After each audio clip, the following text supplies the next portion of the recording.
So Dana White finally makes his fight announcements after 12 hours of waiting since the breaking news. I didn't know if he was actually going to go live or not, but he does. And to be honest, it's some breaking news, don't get me wrong. I absolutely love one of the matchups. So you got Alexa Grasso taking on Macy Barber. The second fight, it's the rematch.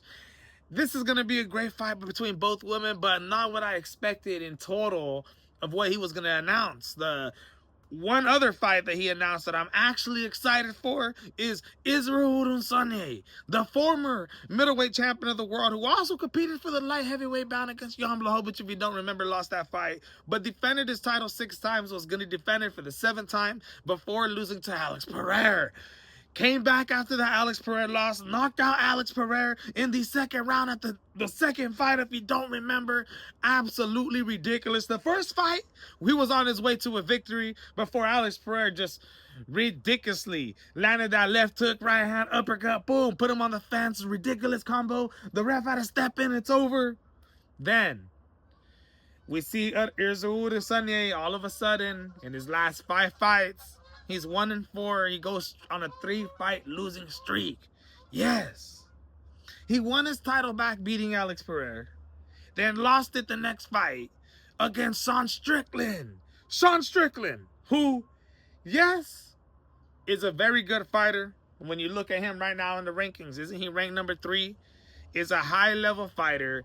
The last 3 fighters that Isreal Adesanya lost to, right after that Sean Strickland fight, was DDP. A fighter who's ranked number 1 in the middleweight rankings. And then the fighter that he just lost to at, what was it, UFC Fight Night Saudi Arabia back in February against Nasruddin Imavov. My goodness. I mean, it's just looked absolutely horrible for him in these last couple of fights. I think, honestly, after rewatching a couple of these fights, seeing him in the Nasruddin Imavov fight, don't get me wrong, Imavov is high level. He, in my opinion, is next for the Khamzat Chimaev bout. Remember, there was the 4-way tournament going down between him, Kyle Borrelio, who he just beat in his last fight, and also RDR versus Anthony Fluffy Hernandez. That fight got canceled. Brendan Allen steps in, so that kind of messes everything up. Brendan Allen beats him, and Nasruddin Imavov beats Kyle Borrelio. Therefore, it's only right that you make Imavov the next title shot, unless you decide to give it to Sean Strickland, who's ranked number 3, who's taking on Anthony Fluffy Hernandez coming up. So that is a bad loss, don't get me wrong, but going from that to the number 15th ranked fighter, Joe Pyfer, Body Bags Joe Pyfer, who he's gonna be fighting March 28th, UFC Fight Night, Seattle, Washington, in what is the last scheduled event so far for the UFC Paramount Plus deal. If you see, April 4th, we still don't have nothing scheduled, and April 11th is supposed to be UFC 327. Still no fight announcement, but that's what's supposed to happen for a fact.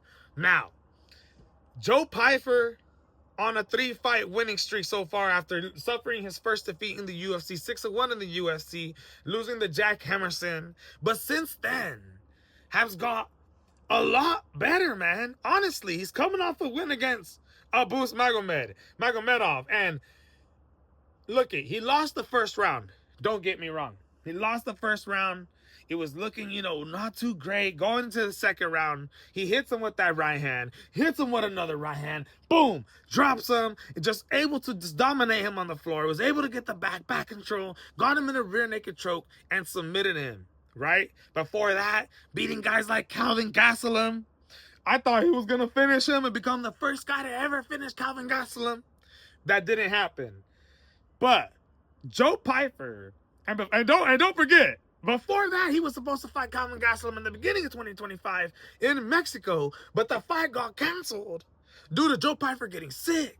And he went absolutely off. If you don't remember, he was calling it a shithole, just being, in my opinion, disrespectful. It is what it is. We're past that now. But still, a lot of people were very upset on the remarks that Joe Pyfer was making on that country. Now, he does end up stepping in there with Calvin Gastelum, almost becomes the first man to finish him, drops him, doesn't get it done, but absolutely dominates him, in my opinion. And since then, in 2025, this is all going down in 2025, fought against Abus Magomedov and just look at the first round he lost, was getting taken down, ragdoll on the floor, but the second round, like I said, landed those 2-punch combinations, 1-2, boom, another right hand, boom, dropped him on the floor, was able to get back control, got him rear naked choke, submitted him.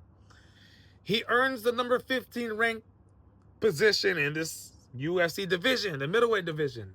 I don't necessarily think he deserves it due to the fact that Bruno Ferreira had fought Marvin Vettori. Marvin Vettori was the actual number 15th ranked fighter in the middleweight division, but they decided to move Joe Pyfer up there. I thought Bruno Ferreira was going to be ranked number 15. When I seen it, I was like, what? It is what it is. But stylistically, this is a crazy matchup, bro. You got two fighters who are looking to bang it out, swing, make this a stand-up fight. We're going to see if Joe Pyfer wants to try to implement some of his wrestling against Izzy. But Izzy, in my opinion, has not been the same Adesanya that he's been years ago. This is somebody who's past his prime, has been chinned. I think the Alex Pereira training, I think the fights took something out of him. I think the Nasruddin Imavov took something, knockout took something out of him. I think he just hasn't been the same fighter, man. And I honestly, against somebody like Joe Pyfer, who finally Isreal Adesanya doesn't have to fight somebody who's in the top 10 in the middleweight division, gets to fight somebody who's out the top 10, the number 15th ranked fighter. But I still see this being a dangerous fight for him. Joe Pyfer is a young, hungry, strong fighter, 6-1 in the UFC. And I can't wait for this, dude.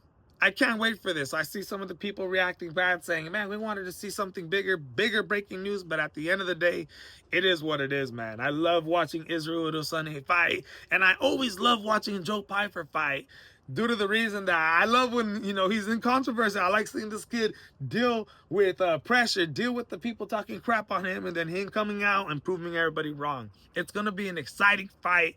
Isreal Adesanya versus Joe Pyfer, March 28th, the last card of the Paramount Plus deal that has so far been scheduled right before UFC 327 on April 11th. Let me know what you guys think. This is the MMA Boxing Addicts channel, and I'm out.